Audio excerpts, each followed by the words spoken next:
दोस्तों, बहुत बहुत स्वागत है आप सभी का न्यूज इंडिया में। और अभी तक आपने इस वीडियो को लाइक नहीं किया तो लाइक कर लीजिए, और चैनल पर नए हैं तो चैनल को सब्सक्राइब कर लीजिए, साथ में बेल आइकन भी प्रेस कर लीजिए और वीडियो को ज्यादा से ज्यादा शेयर कीजिए।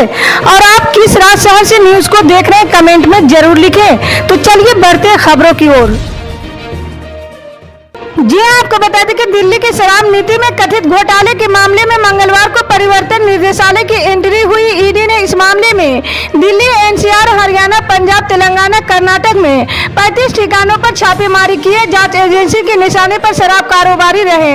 हालांकि ईडी ने दिल्ली के डिप्टी सीएम मनीष सिसोदिया के घर पर रेड नहीं डाली। अब इसे लेकर आम आदमी पार्टी ने केंद्र सरकार पर निशाना साधा है। आम आदमी विधायक सौरभ भारद्वाज ने कहा कि मनीष सिसोदिया के घर सीबीआई ने रेड डाली थी लेकिन कुछ नहीं मिला। आज ईडी ने इस मामले में कई जगहों पर रेड डाली लेकिन मनीष सिसोदिया के घर पर मीडिया थी, इसलिए रेड नहीं डाली गई। हमारे लिए खुशी की बात है कि जिस तरह सीबीआई ने छापेमारी के बाद मनीष सिसोदिया को क्लीन चिट दे दी है, उसी तरह ईडी ने भी उन्हें क्लीन चिट दे दी है। उन्होंने कहा कि लगता है कि ईडी ने दूल्हा बदल दिया है। जी हाँ, आपको बता दें कि यूपी सरकार ने राज्य के सभी गैर सरकारी मदरसों का सर्वे करने का फैसला किया है। इस फैसले के विरोध में दिल्ली में यूपी के 150 से ज्यादा मदरसे चलाने वाले बैठक कर रहे हैं। जमीयत उलमाए हिंद के अध्यक्ष महमूद मदनी इस बैठक की अध्यक्षता कर रहे हैं। यूपी में मस्जिदों को सर्वे को लेकर हाल ही में एक बैठक हुई थी। जमीयत उलमाए हिंद के अध्यक्ष मौलाना महमूद मदनी ने मीटिंग के बारे में जारी देते हुए बताया कि इस मामले में सरकार से मिला जाएगा, फिर एक कमेटी बनेगी जो मदरसों के मसले देखेगी। सरकार का काम कितना भी सही हो लेकिन गलत तरीके से किया जाएगा तो गलत है। उन्होंने कहा कि हम ऐसे बच्चों को एजुकेट करते हैं जी अन्यथा कभी पढ़ ना पाते। देश में मदरसों ने पिछले 100 साल में जो काम किया गौ मिसाल है। आज मदरसों को गलत निगाह से देखा जा रहा है। जी आपको बता दें कि देश भर के विपक्षी नेताओं को लामबंद करने की मुहिम में लगे बिहार के मुख्यमंत्री और जनता दल यू के वरिष्ठ नेता नीतीश कुमार ने कहा कि वो विपक्षी दलों के साथ मिलकर देश में शासन का मॉडल बनाने पर काम कर रहे हैं। विपक्षी नेताओं को विश्वास में लेने के अभियान पर सोमवार को दिल्ली पहुंचे नीतीश कुमार ने कांग्रेस नेता राहुल गांधी से मुलाकात के बाद मंगलवार को यहां भारतीय कम्युनिस्ट पार्टी के नेता डी राजा और मार्क्सवादी कम्युनिस्ट पार्टी के नेता सीताराम येचुरी से मुलाकात की है। मुलाकात के बाद मीडिया से मुखातिब हुए नीतीश कुमार ने एक बार फिर कहा कि वो प्रधानमंत्री पद के दावेदार नहीं है और न ही इसकी इच्छा रखते। राजा ने जदयू द्वारा राष्ट्रीय जनतांत्रिक गठबंधन का साथ छोड़े जाने का स्वागत करते हुए कहा कि बिहार के मॉडल का प्रभाव समूचे देश पर पड़ता और इसके दूरगामी राजनीतिक परिणाम होंगे। उन्होंने कहा कि सभी दलों को एकजुट होना चाहिए जिससे कि भाजपा को परास्त किया जा सके। उन्होंने कहा कि इस मुहिम में हम नीतीश जी के साथ हैं। जी हाँ, आपको बता दें कि बिल्किस बानो सामूहिक बलात्कार मामले में 11 दोषियों की रिहाई के खिलाफ तृणमूल कांग्रेस की महिला इकाई ने मंगलवार को यहां 48 घंटे का धरना शुरू किया और रिहाई को शर्मनाक एवं अस्वीकार्य बताया। प्रदर्शन कर रहे नेताओं ने पश्चिम बंगाल के उत्तर 24 परगना जिले के बागदा में सीमा सुरक्षा बल के जवानों द्वारा हाल ही में एक महिला के साथ कथित बलात्कार सहित महिलाओं की सुरक्षा को लेकर कथित ढुलमुल रवैये के लिए केंद्र की निंदा की है।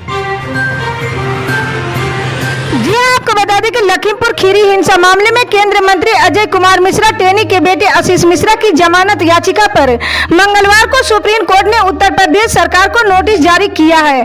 जस्टिस इंदिरा बनर्जी और जस्टिस एम सुंदरेश की पीठ इलाहाबाद हाई कोर्ट ने 26 जुलाई के आदेश को चुनौती देने वाली आशीष मिश्रा की याचिका पर विचार कर रही थी, जिसमें हाई कोर्ट ने जमानत याचिका खारिज कर दी गई थी। सुप्रीम कोर्ट ने उत्तर प्रदेश सरकार को 26 सितम्बर तक जवाब दाखिल करने को कहा है। इलाहाबाद हाई कोर्ट ने जमानत याचिका खारिज करते हुए कहा था कि लखीमपुर मामले में 4 किसानों की मौत हुई थी और आरोपी की कार वहां मौजूद थी। ये सबसे बड़ा सबूत है और ये मामला जघन्य अपराध की श्रेणी में आता है। आशीष मिश्रा पर 3 अक्टूबर 2021 को हुई उस घटना के लिए हत्या का केस चल रहा है जिसमें लखीमपुर खीरी में 4 किसानों समेत 8 लोगों की मौत हुई थी। जी हां, आपको बता दें कि जिले के विद्यालयों में शिक्षकों के रिक्त पदों की भर्ती को लेकर कई स्कूलों के छात्र विद्यालय पर तालेबंदी कर सड़कों पर उतरकर विरोध प्रदर्शन कर रहे हैं। छात्राओं की मांग है कि विद्यालय में पर्याप्त अध्यापक नहीं होने से उनकी शिक्षण व्यवस्था चौपट हो रही है। जिले में बहुत सी स्कूलों में अध्यापकों के पद खाली होने के कारण जगह जगह तालेबंदी की जा रही। इस दौरान कोलियात के हारला भाटिया में राजकीय उच्च माध्यमिक विद्यालय में शिक्षकों के रिक्त पद भरने की मांग को लेकर तालेबंदी की गई है।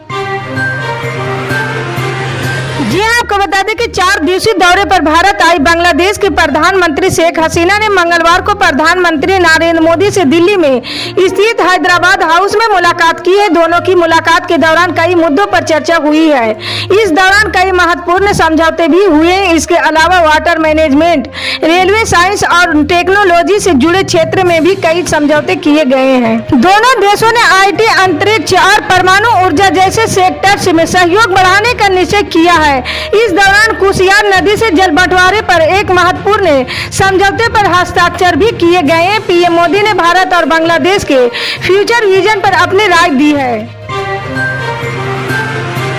जी हां, आपको बता दें कि राजस्थान में त्योहार के सीजन में लगातार महंगाई से जूझ रहे लोगों के लिए सरस डायरी ने बड़ा झटका दिया है। यहाँ जयपुर कोटा सरस डायरी प्रबंधन द्वारा दूध की कीमत बढ़ा दी गई है। हालांकि सरस डायरी मैनेजमेंट द्वारा दूध को छोड़कर अन्य चीजों की कीमत नहीं बढ़ाई गई है। इस साल का ये तीसरा मौका होगा जब सरस डायरी में दूध के दाम बढ़े हैं। इससे पहले मार्च, जून और अब सितम्बर महीने में दूध के दाम बढ़े हैं। लंपी रोग के कारण महंगे डायरी प्रोडक्ट और मिठाई खरीदने के मजबूर लोगों को सरस डायरी के दूध 2 रुपये प्रति लीटर तक अधिक कीमत चुकानी पड़ेगी। दूध की बढ़ी हुई कीमतें आज शाम से लागू हो चुकी है। पहले 1 लीटर पैक 58 का मिलता था, जो कि अब 2 रुपये बढ़कर 60 को मिलेगा। वहीं जयपुर के कंज्यूमर के साथ दौसा के लोगों को भी दूध महंगा मिलेगा, जबकि कोटा में बढ़ी हुई नई दरें लागू हो चुकी है। जी हां, आपको बता दें कि चीन में सोमवार को 6.8 की तीव्रता का भूकंप आया है। ये हाल ही के सालों में सिचुआन प्रांत में आए सबसे शक्तिशाली झटकों में से एक रहा है। इस भूकंप के कारण अब तक 65 लोगों के मारे जाने की खबर है। भूकंप में 5000 लोगों को सुरक्षित स्थानों पर भेजा गया और बचाव कर्मियों ने सैकड़ों लोगों को बचाया है। भूकंप के बाद अब सेवाओं को बहाल करने और आपात राहत देने पर जोर दिया जा रहा है। इस बीच ट्विटर पर एक वीडियो सामने आया जो दिखाता है कि इस भूकंप के झटके का असर कितना जोरदार था। सोशल मीडिया पर आई ये क्लिप दिखाती है कि इमारतें ढह रही है और धरती हिल रही है। ये वीडियो एक कार के डैश कैम से रिकॉर्ड किया गया है जो एक सड़क पर चल रही थी जब भूकंप आया था। जी हां, आपको बता दें कि यूपी के बिजनौर से एक अजीबोगरीब मामला सामने आया है। यहाँ वर्दी पहनकर लोगों पर रौब गांठने और अवैध वसूली के साथ साथ पुलिस विभाग में नौकरी लगवाने के नाम पर लोगों से मोटी रकम ऐंठने वाले आरोपी को गिरफ्तार किया गया है। आरोपी इतना शातिर था कि लोगों को शक न हो कि इसके लिए फर्जी ज्वाइनिंग लेटर भी देता था। पुलिस आरोपी से पूछताछ कर रही है। SP city doctor Parveen Ranjan के अनुसार हल्दौर के गाँव सैरपुर कल्याण निवासी सेंटी कुमार को पुलिस ने गिरफ्तार किया है। आरोपी पुलिस की वर्दी पहनकर लोगों से अवैध वसूली करता था। इतना ही नहीं, पुलिस विभाग में नौकरी लगवाने के नाम पर भी लोगों से पैसे ऐंठ रहा था। उन्होंने बताया कि आरोपी ने लोगों को फर्जी ज्वाइनिंग लेटर भी दिए थे। जी हां, आपको बता दें कि कई बार देखने को मिलता है कि किसी स्थान पर बच्चे को गायब होने या अपहरण होने के बाद आसपास के अन्य इलाकों में भी बच्चे चोरी की अफवाह फैलने लगते हैं। ऐसी अफवाहों को खामियाजा मानसिक रूप से विक्षित और भिखारियों को भुगतना पड़ता है। लोग इन्हें शक्की निगाहों से देखते हैं और संदिग्ध होने पर मारपीट भी करते हैं। ऐसा ही कुछ इन दिनों यूपी के पीलीभीत में देखने को मिल रहा है। बीते कई दिनों से पूरनपुर इलाके के सीमावर्ती गाँवों में बदमाशों की लूटपाट के इरादे से घूमने की अफवाह फैली हुई है। वहीं अब बच्चा चोरी की अफवाह आम हो गई। इसके चलते तमाम इलाकों में राहगीर मारपीट का शिकार हो रहे हैं।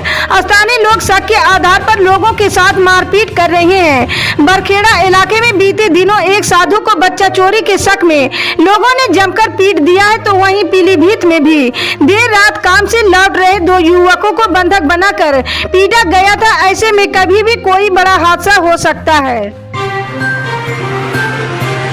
जी हाँ, आपको बता दें कि भारतीय मौसम विभाग ने बिहार में बारिश को लेकर अलर्ट जारी किया। आईएमडी ने प्रदेश के कुछ जिलों में तेज हवा के साथ बारिश होने की संभावना जताई है। इस दौरान ठनका गिरने की आशंका भी जताई गई है। बारिश के मौसम में ठनका की चपेट में आने से हर साल बड़ी तादाद में लोगों की मौत हो जाती है। ऐसे में मौसम विज्ञानियों ने बारिश के दौरान लोगों को सावधानी बरतने और घर से बाहर न निकलने की सलाह दी है। बता दें कि आईएमडी समय समय पर अलर्ट जारी करता रहता है ताकि मौसम के तेवर को लेकर लोग भली भांति अवगत रहें। गौरतलब है कि इस बार दक्षिण पश्चिमी मानसून में अभी तक औसत से कम बारिश रिकॉर्ड की गई है। हालांकि कुछ नदियों के उफानने के चलते बिहार के उत्तरी हिस्सों में बाढ़ की समस्या उत्पन्न हो गई है। गंगा नदी का जलस्तर बढ़ने से सूबे के पूर्वी हिस्से के कुछ इलाकों में भी बाढ़ का पानी घरों और खेतों में आ गया है। इसी तरह के पल पल के अपडेट जानने के लिए जुड़े रहे हमारे न्यूज इंडिया के साथ। मिलते हैं अगली बड़ी खबर में, तब तक के लिए जय हिंद।